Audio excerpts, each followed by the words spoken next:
యోనా మరియు మహాచేప సముద్రతీరంలోని ప్రశాంతమైన పట్టణం. వీధిలో నడుస్తున్న యోనా.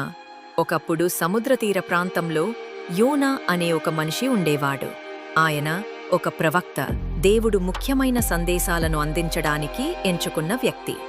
ఒకరోజు దేవుడు యోనాతో మాట్లాడాడు. యోనా, నినెవే నగరానికి వెళ్ళు. అక్కడ ప్రజలు చెడును మానేయమని చెప్పు. కాని యోనా వెళ్ళాలని అనుకోలేదు. నినివేలో చెడు పనులు చేసే ప్రజలు ఎక్కువ.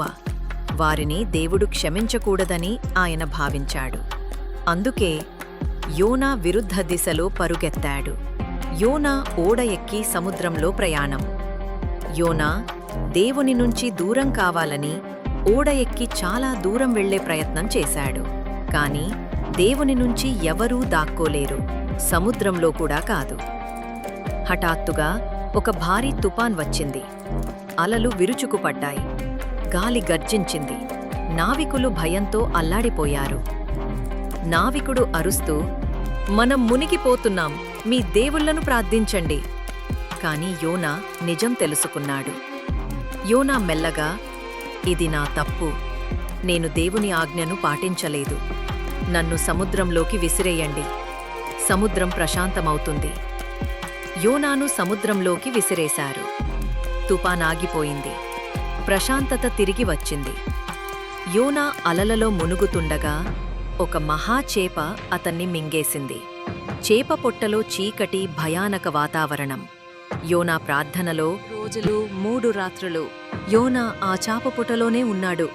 అక్కడ చీకటిలో ఆయన ప్రార్థించాడు. యోనా వినయంగా, దేవా, నేను తప్పు చేశాను, నీ ఆజ్ఞను చేస్తాను, దయచేసి నాకు మరో అవకాశమివ్వు. చాప తీరానికేదుతూ యోనాను ఓడున ఉమ్మివేయలా దేవుడు యోనా ప్రార్థన విన్నాడు. ఆ చాప యోనాను తీరానికి ఉమ్మివేసింది. యోనా ఇసుకపై పడి ఊపిరి పీల్చుకుని ఆశ్చర్యంతో చుట్టూ చూశాడు. ఈసారి దేవుడు చెప్పాడు, నినివేకి వెళ్ళు. యోనా విధేయతతో వెళ్ళాడు. అతను నగరంలో ప్రజలకు చెప్పాడు, మీ చెడు మార్గాలను మానుకోండి. దేవుడు మీకు మార్పు చెందడానికి అవకాశమిస్తున్నాడు. ప్రజలు వింటూ ప్రార్థిస్తూ తమ మార్గాలను మార్చుకోవడం. మరి ఏం జరిగింది తెలుసా? నినివే ప్రజలు విన్నారు, తమ హృదయాలను తిరిగి దేవుని వైపు మళ్లించారు. యోనా ఒక ముఖ్యమైన పాఠం నేర్చుకున్నాడు. మీరు దేవుని నుంచి పారిపోలేరు. మరియు కష్టమైనప్పటికీ మనం విధేయత చూపితే దేవుడు మన ద్వారా అద్భుతమైన పనులు చేయగలడు. కాబట్టి తదుపరిసారి మీరు విరుద్ధ దిశలో పరుగెత్తాలని అనిపించినప్పుడు ఆగి వినండి.